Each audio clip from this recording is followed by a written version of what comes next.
إن الله اشترى من المؤمنين أنفسهم وأموالهم بأن لهم الجنة আল্লাহ রাব্বুল আলামিন জানিয়ে দিলেন বান্দারে তোমার জীবন এবং তোমার সম্পদ আল্লাহ রাব্বুল আলামিন জান্নাতের বিনিময় ক্রয় করে নিয়েছেন। এটা আমি বলি নাই, সূরা তাওবার 111 নম্বর আয়াতে আল্লাহ তাআলা বলেন এই জীবন আর এই সম্পদ আমার নয়। আল্লাহ তাআলা বললেন কুল ইন্না সালাতি ওয়া নুসুকি ওয়া মাহইয়ায়া ওয়া মামাতি লিল্লাহি রাব্বিল আলামিন। সকলে বলে আল্লাহু আকবার। আল্লাহ রাব্বুল আলামিন জানিয়ে দিলেন আমার জীবন, আমার মরণ, আমার কুরবানি সমস্ত কিছু ওই মাওলা কারীমের জন্য। এই জীবনের দাম নাই। এই জীবনের দাম হলো ওই সময় যখন আল্লাহ রাব্বুল আলামিন ওই মর্যাদা দিবে। সম্পদ আমার নয়, সম্পদ আল্লাহ রাব্বুল আলামিনের। কেননা এই সম্পদ দেওয়ার মালিক আল্লাহ, আর এই সম্পদ নেওয়ার মালিক আল্লাহ তাআলা। কি ঠিক কিনা বলুন? আপনারা বড় পীর আব্দুল কাদের জিলানী রাহিমাহুল্লাহ নাম শুনেন নাই? তাকে আল্লাহ তাআলা অনেক সম্পদ দিয়েছিলেন। তো একদিন তার বিরাট একটা জাহাজ ছিলেন, সেই জাহাজে করে বিভিন্ন জায়গায় মাল নিতেন, ব্যবসা করতেন। সমস্ত সাহাবীরা অনেকেই ব্যবসা করেছেন, আল্লাহ রাসূল ব্যবসা করেছেন। তো তার কাছে খবর আসলো যে আপনার যে জাহাজটা মাল বহন করে সেই জাহাজটা ডুবে গেছে। সাথে সাথে তিনি বলেন আলহামদুলিল্লাহ। সবাই শুনে অবাক। আপনি কি বুঝতে পারছেন আপনার কোন জাহাজটা ডুবে গিয়েছে? বলতেছে কোনটা? বলতে সব থেকে যে বড় জাহাজটা ছিল সেটা ডুবে গিয়েছে। বলতেছে আপনি যে আলহামদুলিল্লাহ বললেন, সকল প্রশংসা আল্লাহ তাআলার করলেন। বলতেছে আমি আলহামদুলিল্লাহ এই জন্য করেছি, এই সম্পদটা আমার না, এটা দিয়েছিলেন আল্লাহ তাআলা, এটা নিয়েও নিলেন আল্লাহ তাআলা। এই সম্পদের মালিক আমি না। আমি এসেছিলাম 2 দিনের মুসাফির হিসাবে, এসেছিলাম উলঙ্গ অবস্থায়। নিজের নামটাও নিজের না, নিজের যে নামটা আছে সেটাও নিজে রাখতে পারিনি। এমন একটা সময় ছিল, আপনি চিন্তা করেছেন? এমন একটা সময় ছিল যখন আপনার হাত ছিল, পা ছিল, চোখ ছিল, মুখ ছিল, যেখান থেকে আপনি কথা বলতে পারেননি। যেই হাত থাকার পরেও ওই হাত দিয়ে কিছু নিতে পারেননি। যেই পা থাকার পরেও আপনার পা দিয়ে আপনি হাঁটতে পারেননি। যেই চোখ থাকার পরে যেই মায়ের পেটে হয়েছেন সেই মাকেও আপনি দেখতে পারেননি, বুঝতে পারেন এইটাই আমার মা। আস্তে আস্তে আল্লাহ রাব্বুল আলামিন বললেন পবিত্র কোরআনে সূরা ইনসান ৭৬ নম্বর সূরা, ইন্না খলাকনাল ইনসানা মিন নুতফা। বান্দা কিসের অহংকার তোমার? সামান্য নাপাক পানি থেকে তোমার সৃষ্টি। তোমাকে আমি বানিয়েছিলাম, আবার তোমাকে কি করলাম? পৃথিবীতে পাঠালাম। পাঠানোর পরেই তোমার শক্তি সামর্থ্য কিছু ছিল না, একটা আওয়াজ ছিল, শুধু কান্নার আওয়াজ। যেই কান্নার আওয়াজ শুনে তোমার মা তোমাকে বুঝিয়ে দিয়েছেন আমার সন্তানের ক্ষুধা লেগেছে, আমার সন্তান এখন ঘুমাবে। এই জন্য আল্লাহর ওলি একজন বলেছিলেন জীবনে ওই সময়টাই ভালো ছিল যে সময় শুধু একটা আওয়াজ করতে পেরেছি। আওয়াজটা কি? শুধু কান্নার আওয়াজ। এই আওয়াজ শুনেই বুঝে গিয়েছে আমার সন্তান এখন ঘুমাবে, এখন খাবে, এখন পড়বে। তুমি তোমারি খুনে লাল তায়েফের ভূমি, ফেরেশতা এসে চায় শাস্তির হুকুম। লৌহ মাখা মুহাম্মদ প্রাণীতে আসাদ, ও আল্লাহ দয়া করো হে তায়েফবাসী। ওরা চিনে না তো আমি যে মুহাম্মদ, হৃদয়ে মুহাম্মদ। আল্লাহুম্মা সাল্লি আলা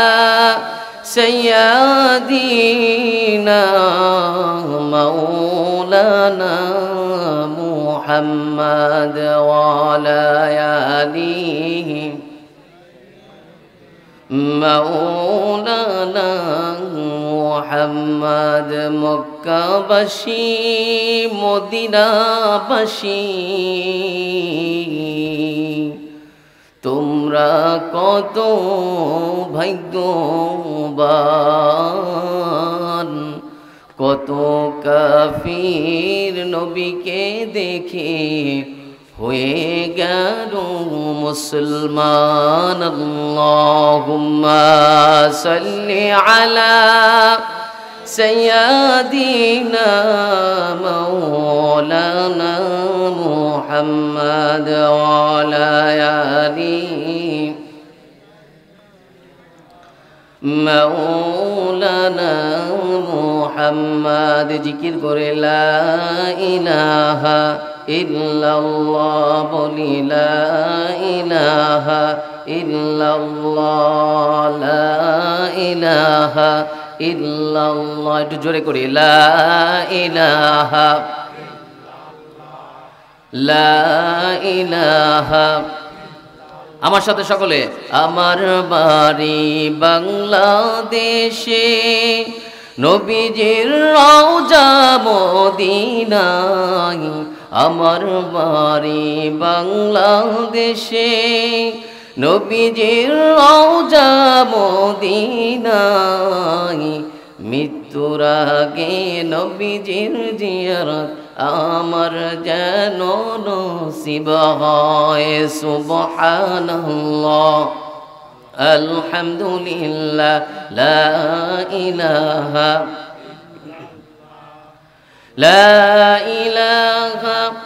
ইল্লাল্লাহু মুহাম্মাদুর রাসূলুল্লাহ সাল্লাল্লাহু আলাইহি ওয়াসাল্লাম। আমাদের প্রভু এক নবীর উম্মত, জীবন বিধান ওই শিবানী কোরআন। তবে কেন এক হে মুসলমান, এক হও করিয়া আহ্বান। বাইতুল্লাহ মদিনা শরীফ উহুদ পাহাড় বদরের মাঠ। বাইতুল্লাহ মদিনা শরীফ উহুদ পাহাড় বদরের মাঠ।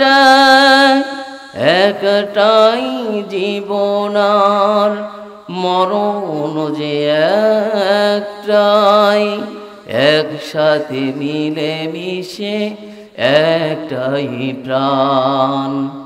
তবে কেন এক হে মুসলমান, এক হও করিয়া আহ্বান।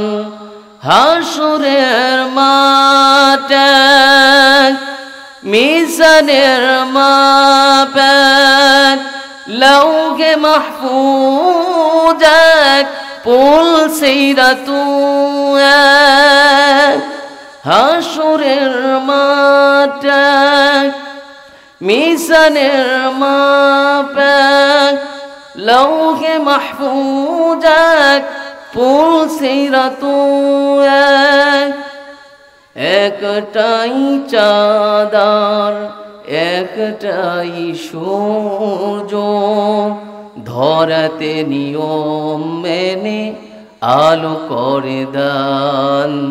তবে কেন এক হে মুসলমান, এক হও করিয়া আহ্বান। সকল বলে আলহামদুলিল্লাহ। ঐতিহ্যবাহী দক্ষিণ বিংহল জাম্বুরাতলা জামে মসজিদের উদ্যোগে এবং এলাকাবাসী ও যুব সমাজের উদ্যোগে 10তম তাফসিরুল কোরআন মাহফিলের আজকের এই আয়োজনে আপনাদের সামনে উপস্থিত হলো আমি সহ আপনাদের প্রধান বক্তা আলহাজ হাফেজ মাওলানা আব্দুল হালিম সাহেব, ইমাম ও খতিব, রাজাপুর ঘাট জামে মসজিদ, রূপসা, খুলনা। এবং আজকের এই ভরপুর মজলিসে, পবিত্র মজলিসের সভাপতিত্ব করবেন মোহাম্মদ আব্দুল বারেক হাওলাদার। আছে এখানে? আপনি না ভালো আছেন না? আল্লাহ রাব্বুল আলামিন সভাপতি সাহেবের হায়াতের ভিতরে বরকত দান করুক, সকলে বলে আমিন। আল্লাহ রাব্বুল আলামিন তার মাধ্যমে অসংখ্য অগণিত রকম ভালো ভালো কাজগুলি করার তৌফিক দান করুক। আল্লাহ তাআলা তার পরিবারকে ভালো রাখুক। তার পৃথিবীতে যেভাবে এই সভাপতির চেয়ারে বসাইছেন, আল্লাহ তাআলা জান্নাতেও জানি জান্নাতি চেয়ারে তাকে বসান, সকলে বলি আমিন। আমরা ধন্যবাদ দিয়ে আপনাদেরকে ছোট করব না, যারা দূর দূরান্ত থেকে আজকের এই মাহফিলের প্যান্ডেলে এসে বসেছেন। আমাদের আলোচনা শুরু করার আগে কৃতজ্ঞতা জানাই আপনাদের। পর্দার অন্তরালে যে সমস্ত মা বোনেরা আলোচনা শুনতেছে, আল্লাহ রাব্বুল আলামিন সকল মা বোনদের সহ আজকের এই স্টেজে যারা এসেছেন, এবং আমার সামনে যেই সমস্ত যুবক ভাইয়েরা, যেহেতু যুব সমাজের উদ্যোগে এই মাহফিল, এলাকাবাসী সহ যেই সমস্ত বাবার বয়সী, ভাইয়ের বয়সী যারাই উপস্থিত হয়েছেন, সকলকে আল্লাহ রাব্বুল আলামিন ইসলামের জন্য কবুল করুক। সকলে একবার জোরে সোরে বলি আমিন। আপনারা জানবেন আজকের ফিলিস্তিনের অবস্থা কি। মুসলমানদের একটি প্ল্যাটফর্ম দরকার, যেখানে সকলে ঐক্যবদ্ধ হয়ে কাজ করব। সম্মানিত হাজিরিন, আজকে আপনাদের সামনে পবিত্র কোরআনের সূরা ইমরানের 150 বাংলায় এইটা রচনা পড়বে, আরবিতে এই গল্পটা পড়বে, আসবে। তো আমাদেরকে আল্লাহ রাব্বুল আলামিন একটা সাজেশন দিয়েছেন, যে সাজেশনের নাম হলো কোরআন। এই কোরআনটা আমরা অনেকে বুঝি না, বুঝলে অনেকে পড়তে পারি না, অনেকে পড়তে পারলেও অশুদ্ধ হয়, আবার অনেকে পড়তেই পারে না, এই জন্য ধরেই না। আবার অনেকে পড়ে কিন্তু না বোঝার কারণে এই কোরআনের মর্ম সে বুঝে না। এই জন্য আজকে সর্বসাধারণের জন্য একটি বিষয়কে আমি নির্ধারণ করেছি। আমার মনে হয় আজকের এই বিষয়টা সম্পর্কে যদি আপনারা একটু মনোযোগী হন, তাহলে ইনশাল্লাহ আপনার জন্য এই আলোচনাটুকুই যথেষ্ট। এবং এটা সবথেকে বেশি বুঝবেন তারা আজকের এই আলোচনা আমি শেষ করার পরে, যখন বলবেন হুজুর আমার সাথে তো এটা মিলে যাচ্ছে, আসলেও তো এটা এরকমই হওয়া দরকার, এটা তো এরকমই হয়, তাহলে কেনই বা আমি এটাকে এরকম ভাবি না। এরকম যদি হয় তাহলে আপনি বুঝবেন আজকের আলোচনায় আপনার কিছু ফল আসবে। এই জন্য বলি, যতটুকু সময় আমরা পাবো ততটুকু সময় আমরা আলোচনাটা মনোযোগ সহকারে শুনবেন ইনশাআল্লাহ। আপনাদের মোবাইল যদি থাকে সেই মোবাইলগুলি সাইলেন্ট করে, বাচ্চারা যারা আছে তাদেরকে পাশে বসান যেন দুষ্টামি করতে না পারে। এবং যদি এরকম হয় কেউ অসুস্থ থাকেন, তাহলে অবশ্যই তার পাশে একজন যুবককে বসান, যেন যুবক তার খেদমতে আসতে পারে। হঠাৎ করে যদি সে তার পানি লাগে, অসুস্থ হয়, এরকম একজন যুবককে বসাবেন। যাই হোক, আমরা আলোচনায় চলে যাচ্ছি। আমি আপনাদের পরিচিত একটি আয়াত আমি আপনাদের সামনে তেলাওয়াত করেছি। আয়াতটা হলো সূরা ইমরানের 185তম আয়াত। এই আয়াতের অংশটুকু অনেকেই জানেন, কুল্লু নাফসিন যায়িকাতুল মাউত।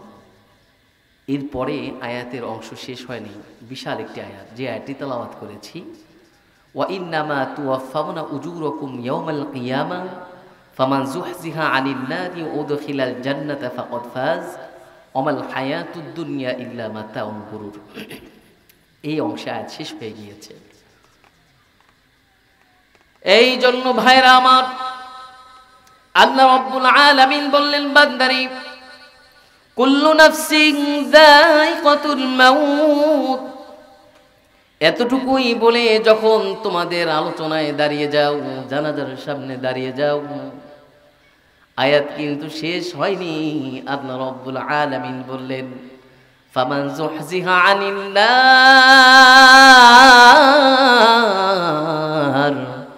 ওয়া উদখিলাল জান্নাতা ফাকাদ ফাজ ওয়া মাল হায়াতুদ দুনিয়া ইল্লা মাতাউল গুরুর। সকল বলে আল্লাহু আকবার।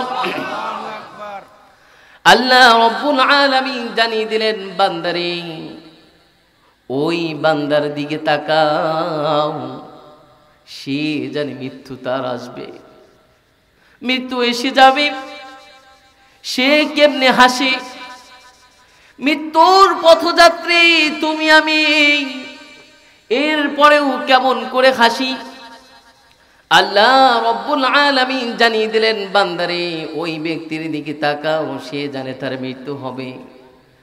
আমি মুসলমান, আপনি মুসলমান।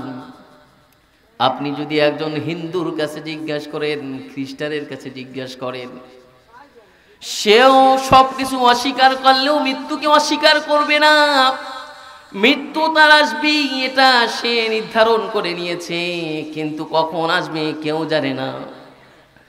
এই জন্য আল্লাহ রাব্বুল আলামিন জানিয়ে দিলেন, বান্দারে আমি ঈসা আলাইহিস সালাতু ওয়াস সালামকে পৃথিবীতে পাঠাইলাম, তাকে অন্যতম একটি মুজিজা দিয়েছিলাম, সে মৃত্যু ব্যক্তিকে জীবিত করতে পারত। ওয়াযকুরু ফিল কিতাবি মারইয়াম ইদিন তাবাদাত মিন আহলিহা মাকানান শারকিয়্যা। বিশাল ঘটনা, আজকে ওদিকে যাব না। আল্লাহ রাব্বুল আলামিন জানিয়ে দিলেন, বান্দারে হযরত ঈসা আলাইহিস সালাতু ওয়াস সালাম আরেকবার এই পৃথিবীতে আসবেন। ঈসা আলাইহিস সালাতু ওয়াস সালামকে এমন একটি মুজিজা দিয়েছিলাম, যখন মৃত্যু ব্যক্তিদের কাছে গিয়ে বলতো, কুম্বি ইদনিল্লাহ, আল্লাহর হুকুমে তোমরা আবার জীবিত হয়ে যাও, তারা আবার জীবিত হয়ে যেত। একজন মৃত্যু ব্যক্তির কাছে গিয়ে যখন জীবিত করলেন, তাকে জিজ্ঞাসা করলেন, কতদিন হয়েছে তুমি মারা গিয়েছো? সে বলল, 1000 বছর হয়ে গিয়েছে। 1000 বছর হয়ে যাওয়ার পরে সে বলল, 1000 বছর হওয়ার পরেও আমি এখনো আমার অনুভব করি মৃত্যুর যন্ত্রণা কত কঠিন। এই কঠিন অবস্থায় মানুষ কিভাবে ভাবে না আমাকেও মৃত্যুবরণ করতে হবে? মানুষ কি একবারও ভাবে না? এই জন্য আল্লাহ রাব্বুল আলামিন ফামান যুহজিহা আনিন নার ওয়া উদখিলাল জান্নাতা ফাকাদ ফাজ। আল্লাহ রাব্বুল আলামিন জানিয়ে দিলেন, বান্দারে সফল হতে চায় সবাই সফল হবে। আপনি ছোট্ট একটা বাচ্চাকেও যদি জিজ্ঞাসা করেন, বাবা তুমি কি হতে চাও?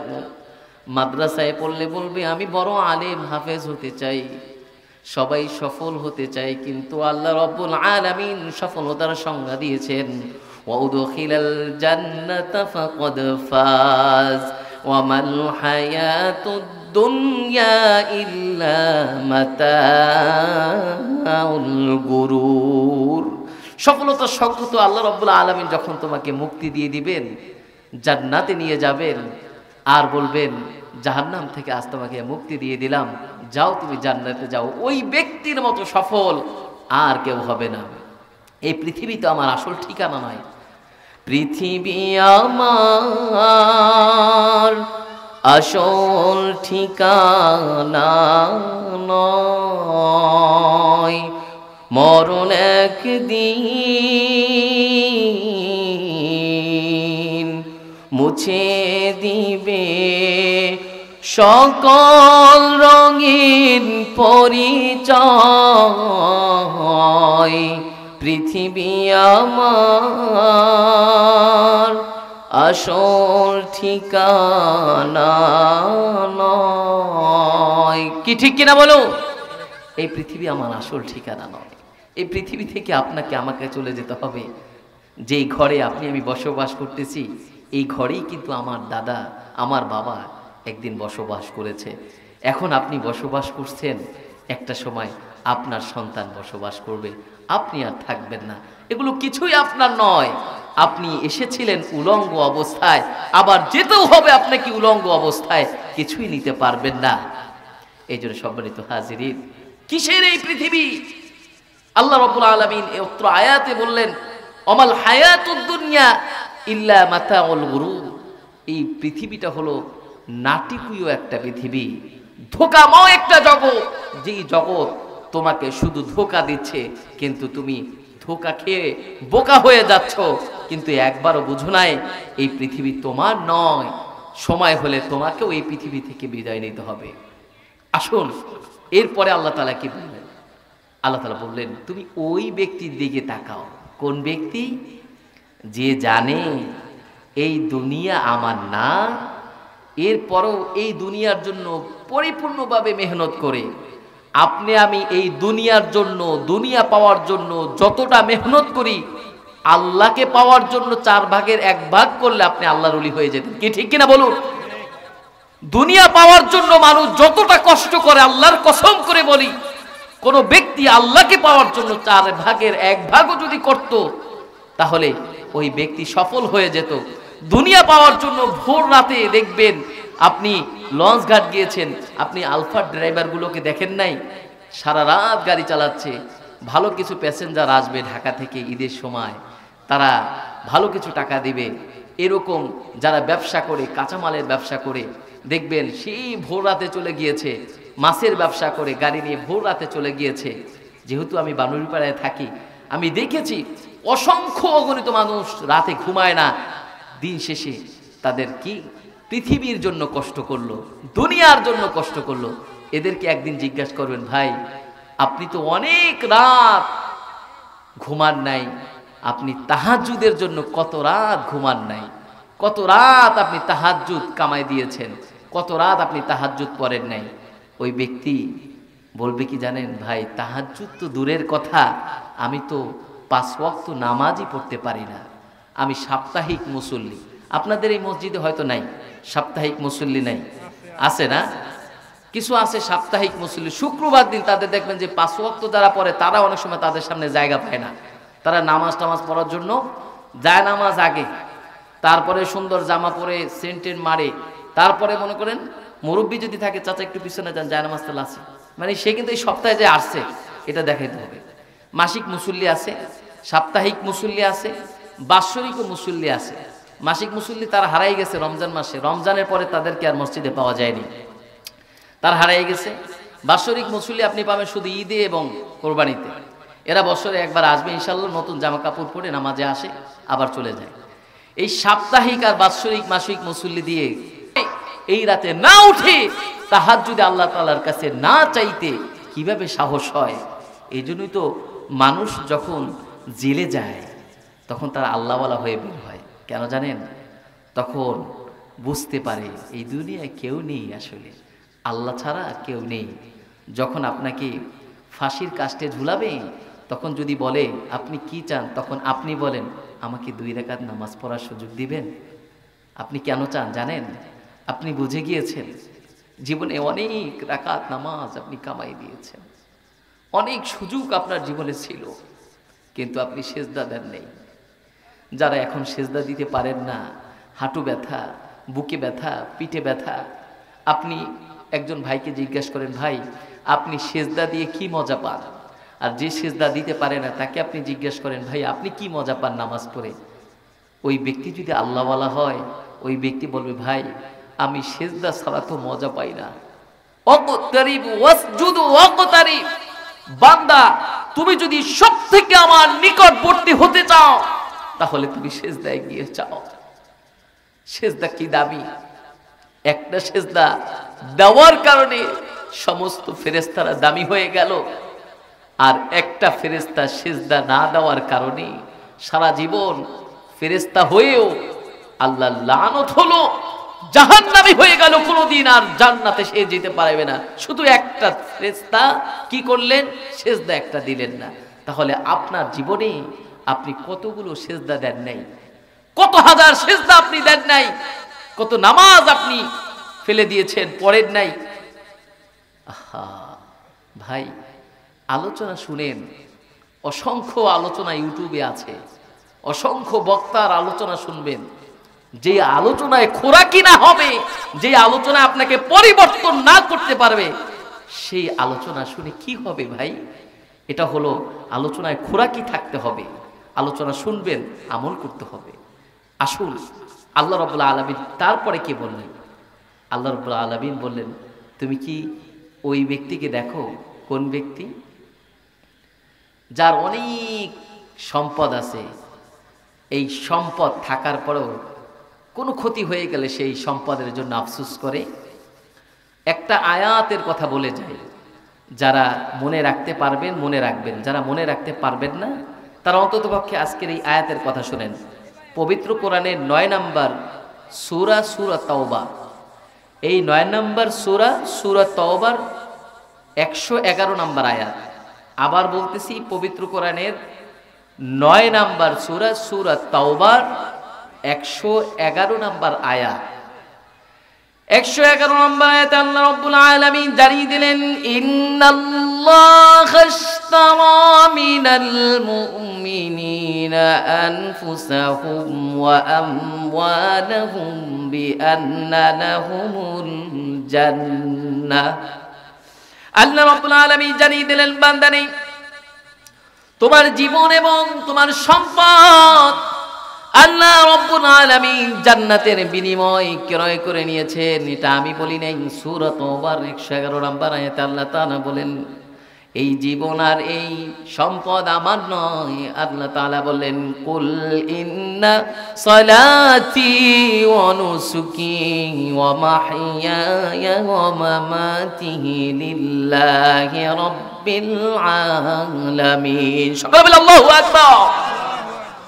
আল্লাহ রাব্বুল আলামিন জানিয়ে দিলেন, আমার জীবন, আমার মরণ, আমার কুরবানি সমস্ত কিছু ওই মাওলা কারীমের জন্য। এই জীবনের দাম নাই। এই জীবনের দাম হলো ওই সময় যখন আল্লাহ রাব্বুল আলামিন ওই মর্যাদা দিবে। সম্পদ আমার নয়, সম্পদ আল্লাহ রাব্বুল আলামিনের।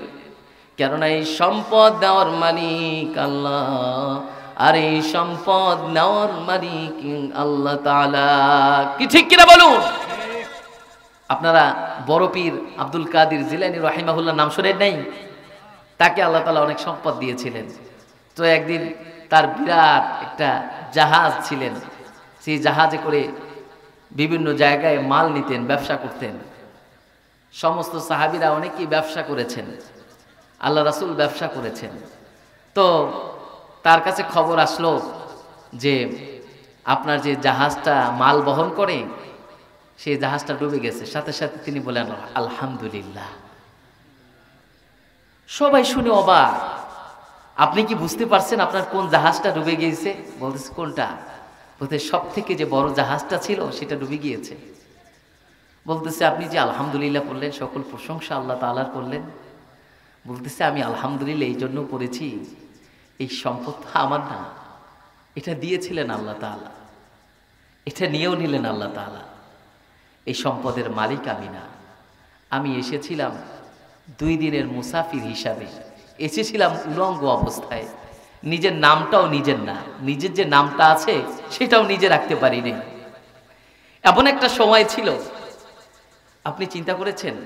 এমন একটা সময় ছিল যখন আপনার হাত ছিল, পা ছিল, চোখ ছিল, মুখ ছিল, যেখান থেকে আপনি কথা বলতে পারেননি। যেই হাত থাকার পরেও ওই হাত দিয়ে কিছু নিতে পারেননি। যেই পা থাকার পরেও আপনার পা দিয়ে আপনি হাঁটতে পারেননি। যেই চোখ থাকার পরে যেই মায়ের পেটে হয়েছেন সেই মাকেও আপনি দেখতে পারেননি, বুঝতে পারেন এইটাই আমার মা। আস্তে আস্তে আল্লাহ রাব্বুল আলামিন বললেন পবিত্র কোরআনে সূরা ইনসান ৭৬ নম্বর সূরা, ইন্না খলাকনাল ইনসানা মিন নুতফা। বান্দা, কিসের অহংকার তোমার? সামান্য নাপাক পানি থেকে তোমার সৃষ্টি। তোমাকে আমি বানিয়েছিলাম, আবার তোমাকে কি করলাম? পৃথিবীতে পাঠালাম। পাঠানোর পরেই তোমার শক্তি সামর্থ্য কিছু ছিল না, একটা আওয়াজ ছিল, শুধু কান্নার আওয়াজ।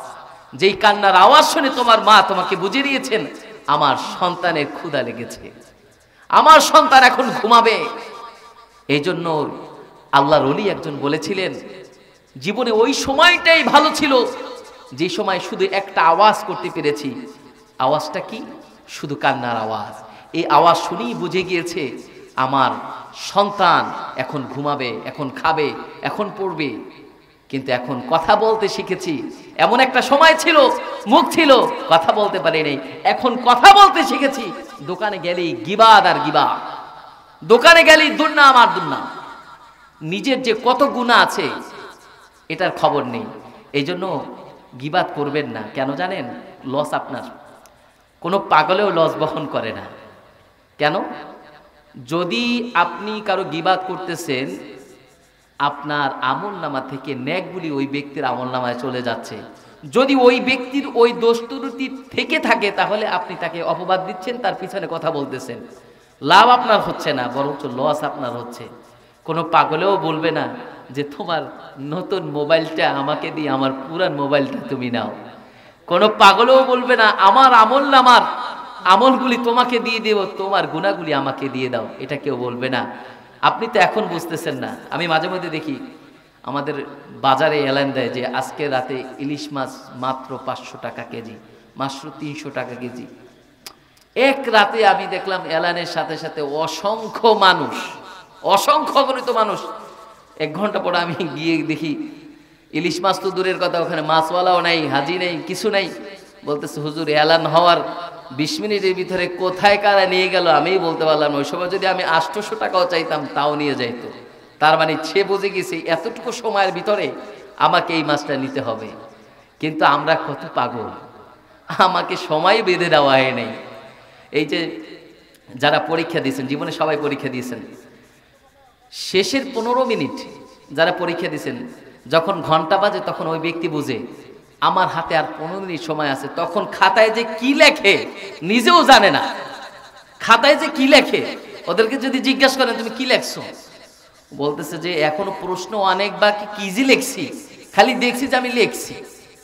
এক্সামিনার যে থাকে সে যদি ওকে খুঁজে পাইতো, তারে জিজ্ঞেস করতো যে আসলে এগুলা কি, আপনি বাংলা না হিন্দি কোনো কথা, ঠিক আছে? কারণ এর আগের খেয়াল ছিল না। প্রথম ঘন্টায় ও 1 ঘন্টা শুধু ওই প্রশ্ন দেখছে যে আসলে কি লেখা যায়। দ্বিতীয় ঘন্টায় এসে প্রশ্ন লেখা শুরু করছে। আমাদের কামেলে আমরা যখন পরীক্ষা দিয়েছি, ইউনিভার্সিটির পরীক্ষা দিয়েছি, তখন 4 ঘন্টা সময় হয়ে গেছে। তো এরপরে তখন 15 মিনিটও আর কিছু লিখতে পারে না, অথচ ওই সময় রচনায় 15-20 মার্ক রয়ে গেছে। আরো অসংখ্য অগণিত মার্ক তার খাতায় লেখা নেই। শেষ পর্যন্ত বলতে পারে যে আর যদি 10টা মিনিট পেতাম তাহলে 100 মার্কের আনসার করতাম। কথা কি ঠিক কিনা বলুন? কিন্তু 10টা মিনিট সে নেবে না, খাতাগুলি টান দিয়ে নিয়ে যাচ্ছে। কেন? সময় তার আর নেই। আপনাকে ওই বেল বাজার মতো 15 মিনিটও সময় দিবে না। ফাইদা জা আজালুহুম লা ইস্তাখিরুনা সাআতাও ওয়া লা ইস্তাকদিমুন। যখন আপনার সময় আসবে, একটা সেকেন্ড আপনাকে সময় দিবে না। আপনাকে বলবে না, আপনি বলবেন আমি তো বাজারে এসেছিলাম আমার ছোট্ট সন্তানের জন্য খাবার নেওয়ার জন্য, আমাকে একটু সুযোগ দাও না। বলতেছে না, এখানেই তোমার সময় শেষ। এই জন্য ভাইরা আমার, তুমি এই দুনিয়ার পিছনে দৌড়াও, সম্পদের পিছনে দৌড়াও, কি আছে তোমার জীবনে? কিছুই নেই। এরপর আল্লাহ রাব্বুল আলামিন বললেন তুমি ওই ব্যক্তির দিকে একটু তাকাও। আল্লাহ রাব্বুল আলামিন জানিয়ে দিলেন বান্দারে জাহান্নাম কত ভয়াবহ। ওই জাহান্নামের কথা শোনার পরেও চাই আর চাই, পাই নাই।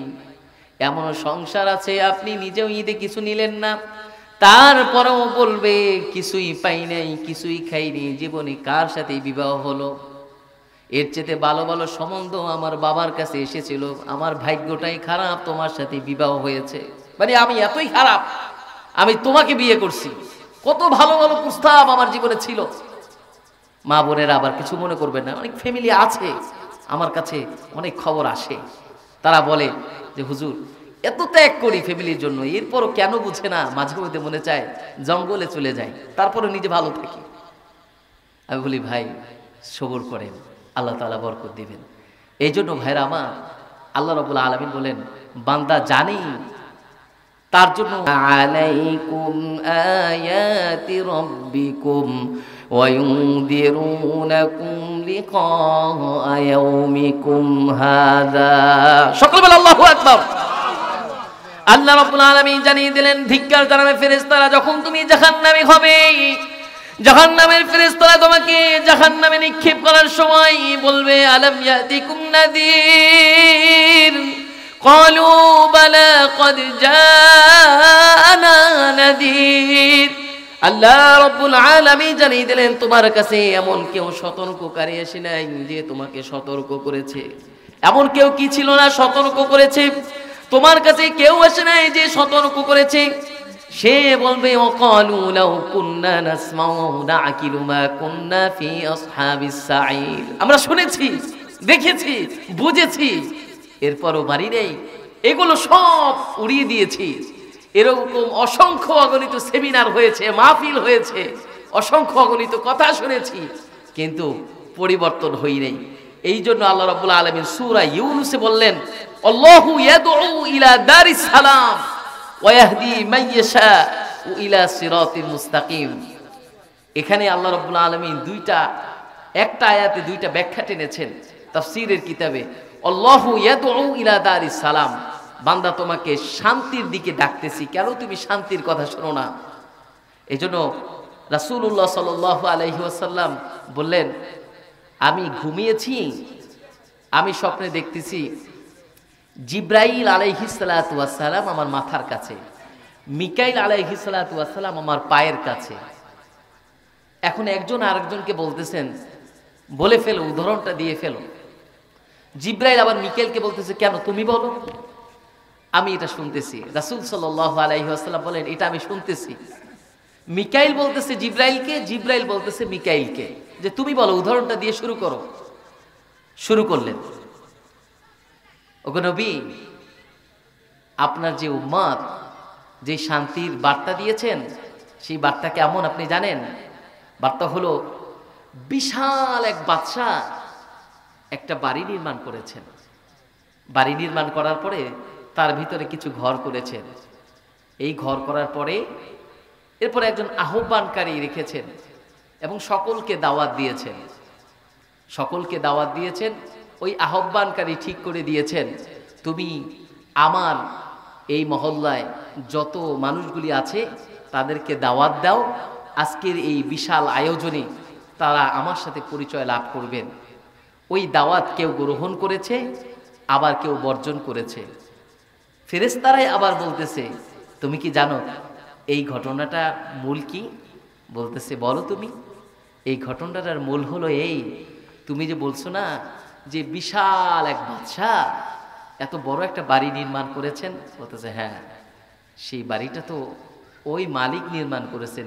এত বড় এই পৃথিবীতে আপনি আমি বসবাস করতেছি, আর ওই ছোট্ট ছোট্ট যে ঘরগুলি দেখেছো, যার কথা তোমরা বলেছো, এগুলো তো জান্নাত। এই জান্নাতে মানুষ যাবে।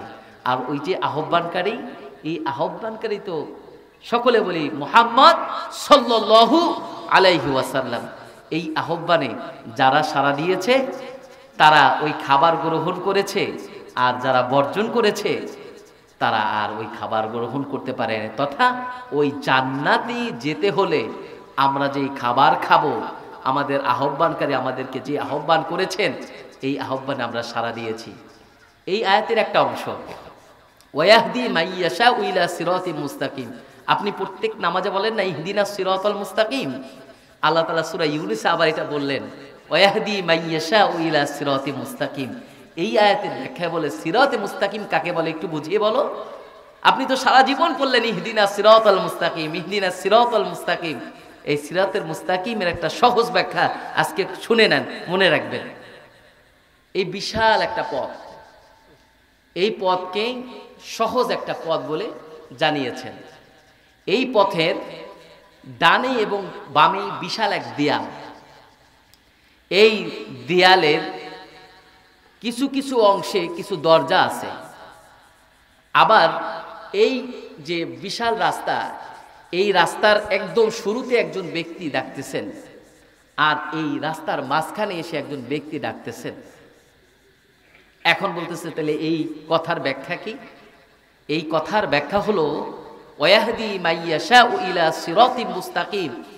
এই মুস্তাকিমের পথ বান্দা যারা চাচ্ছে ইহদিনাস সিরাতাল মুস্তাকিম, তাদেরকে একটা পথ দিয়ে দেওয়া হয়েছে। মানে আপনি বারবার বলতেছেন না আল্লাহ তাআলার কাছে, আল্লাহ তুমি আমাকে একটা সহজ পথ দাও। আবার বলতেছেন ইয়াকা না'বুদু ওয়া ইয়াকা নাস্তাইন, আল্লাহ আমরা তো তোমারই ইবাদত করি, তোমার কাছেই সাহায্য চাই। একজন মানুষের কাছে আপনি বারবার যদি বলেন ভাই আমাকে কিছু সহযোগিতা করেন না, ওই ব্যক্তি যতই কৃপণ হোক কিছু হলেও আপনাকে দিবে। আর আপনি তো এমন মালিকের কাছে বারবার বলতেছেন, মালিক বলেছে রাত 3টায় তুমি যদি কারোর দরজায় নক করো, সে বলবে এত রাতে কেন তুমি এসেছো। আর মালিক বলেছেন আমি তো ওই রাত 3টায় তোমাকে আমি ডাকি, বলি সুবহানাল্লাহ। রাত 3টায় যখন সমস্ত দরজাগুলি বন্ধ থাকে, তখন আমার দরজাগুলি খোলা থাকে। এই জন্য রব্বে কারিম বলেছেন, ও বান্দা তুমি কি ঘুমাও? কে আছো অসুস্থ, আমার কাছে চাও। কে আছো ঋণগ্রস্ত, চাও না আমার কাছে। কি আছো গুনাহগার, চাও না আমার কাছে।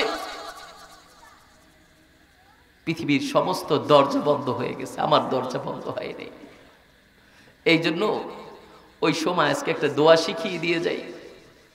বলবেন ওগো মালিক, জাহান্নামের আযাব খুব কঠিন, এটা সহ্য করার মতো ক্ষমতা আমাদের নেই, তুমি জাহান্নামের আযাব থেকে আমাদেরকে রক্ষা করো। এবং শয়তানের ওয়াসওয়াসা বড় কঠিন, তুমি শয়তানের ওয়াসওয়াসা থেকে আমাদেরকে রক্ষা করো। এমন ভাবে রক্ষা করো আসমান এবং জমিন যতটুকু দূরত্ব, এতটুকু দূরত্ব তুমি শয়তানের থেকে আমাকে রাখো। এই জন্যই তো আল্লাহ রাব্বুল আলামিন বলেছেন, বান্দা ওই বান্দা কি দেখে না যে তার মা বাবাকে ধোঁকা দিয়ে জান্নাত থেকে বের করে দিয়েছিল শয়তান। আল্লাহ রাব্বুল আলামিন বলে ইন্নাশ শাইতানা লাকুম আদুউম মুবিন, শয়তান তোমাদেরকে ধোঁকা দিচ্ছে, প্রকাশ্যে ধোঁকা দিচ্ছে। তুমি কি বোঝো না?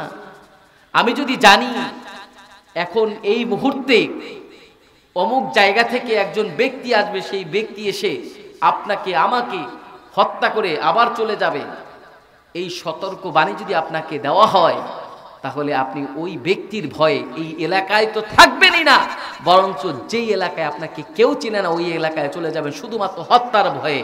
আর আল্লাহ রাব্বুল আলামিন বললেন, বান্দা ওয়া আনি আবুদুনি হাদা সিরাতুম মুস্তাকিম, এই সিরাতে মুস্তাকিমের পথ থেকে অসংখ্য অগণিত মানুষকে শয়তান ধোঁকা দিয়ে জাহান্নামী করেছে।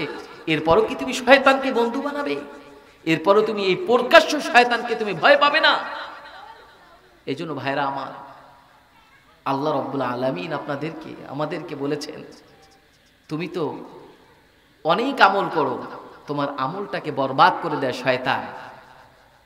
কেননা এক আল্লাহওয়ালাকে শয়তান ধোঁকা দিয়েছিল যে তুমি জীবনে এত ইবাদত করেছো, আর ইবাদত তোমার দরকার নেই।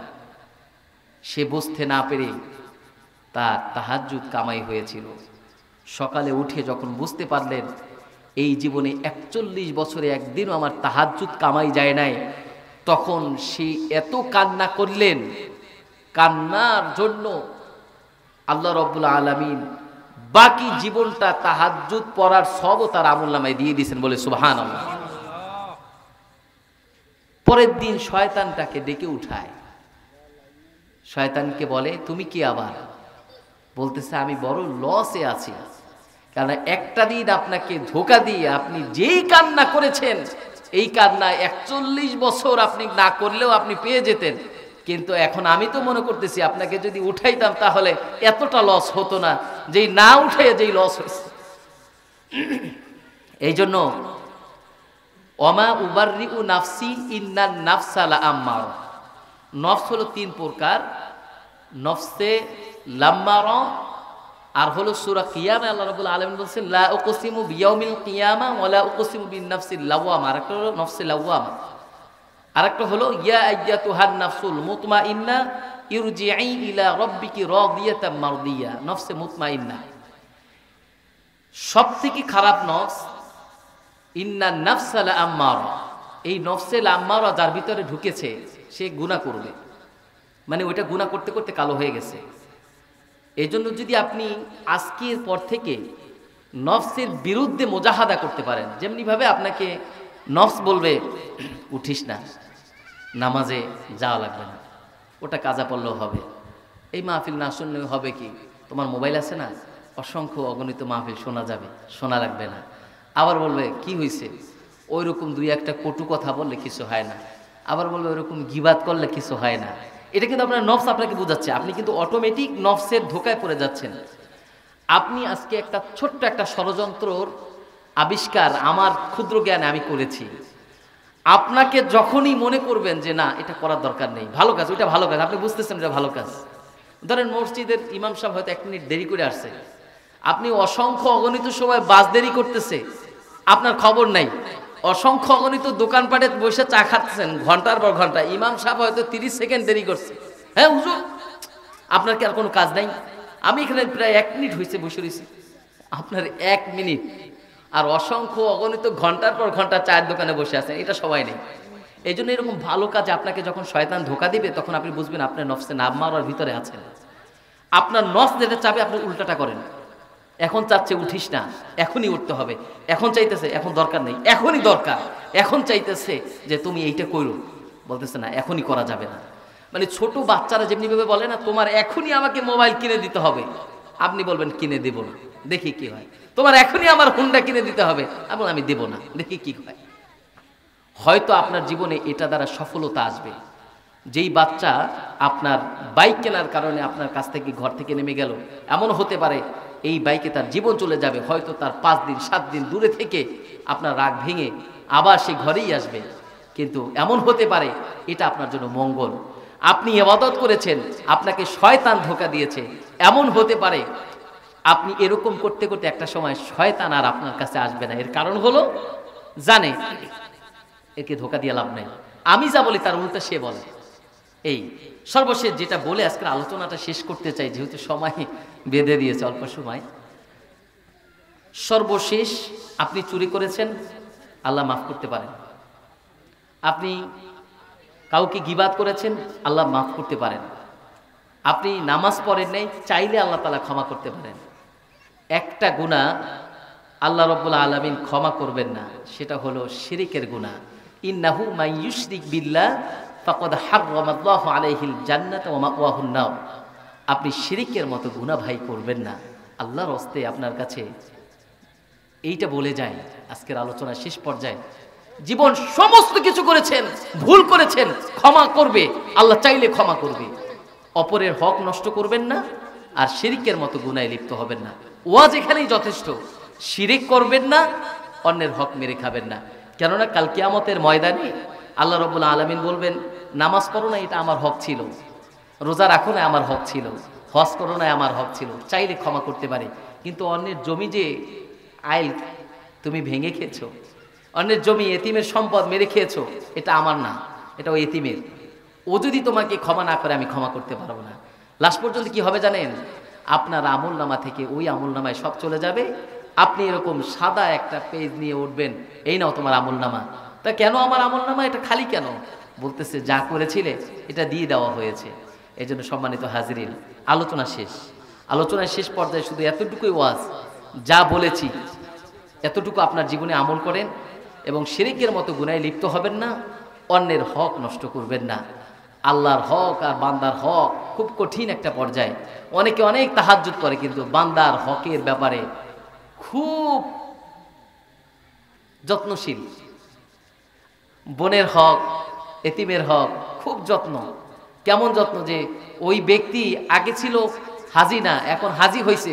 হাজি হওয়ার পরে আমি দেখছি, আমাকে এক মুসল্লি বলে হুজুর এই লোকটা হজ করার পরে এখন সুদের ব্যবসা বেশি করে, আগে ভালো ছিল, এখন হজ করাটাই মনে হয় তার সমস্যা। আমি বলতেছি কেন ভাই? আগে সুদ কম খাইতেন, এখন আসার পরে দেখি যে সুদ প্রত্যেকটা জায়গায় জায়গায় লাগাইছে। এখন এই জন্য বলি ভাই, গুনাহ করেন একটু বুঝে শুনে করেন, বান্দার হক নষ্ট করেন না। আপনি কেউকে সহযোগিতা করতে না পারলে এমন ক্ষতি করেন না, ভিটা মাটি সহকারে চলে যায়। যারা টাকা নেয় একটু সহযোগিতার জন্য নেয়, আপনি হয়তো তার কিছু করতে পারবেন, আপনি বলে দেন আমি এই টাকা 1 সপ্তাহের ভিতরে চাই, 1 মাসের ভিতরে চাই। যদি নিতে পারো তাহলেই নাও, দরকার 2 জন সাক্ষী রেখে দেন, পরে যেন ঝামেলা না হয়। কিন্তু সুদের মতো কারবারে লিপ্ত হবেন না। যেন ভাইয়েরা আমার, যতটুকু কথা বলেছি আল্লাহ রাব্বুল আলামিন আমাদেরকে, আমাকে সহকারে আপনাদের সকলকে আমল করার তৌফিক দান করুক, আমিন। ওয়া আখির দাওয়ানা আলহামদুলিল্লাহি রাব্বিল আলামিন। আসসালামু আলাইকুম ওয়া রাহমাতুল্লাহি ওয়া বারাকাতুহু।